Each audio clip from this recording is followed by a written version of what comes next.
Siamo arrivati alla 57esima edizione del Processo de Aveccia. Chi indossa questa fascia in questa serata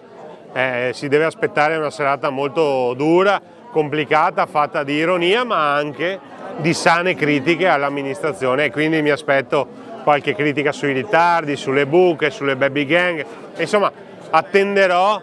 rispettoso il giudizio popolare, però poi è sempre uno sprone a fare sempre meglio, a servire questa straordinaria comunità, perché poi in realtà questi sono momenti di aggregazione che fanno parte della nostra storia, della nostra cultura e che fanno bene all'animo. Quindi se queste sono le critiche, ben vengano, l'importante è che la comunità rimanga unita, stia insieme grazie a eventi come questo. Quindi un ringraziamento va al gruppo folcloristico che tiene viva questa tradizione, e attendiamo il giudizio popolare e soprattutto auguro un buon viaggio alla Marietta,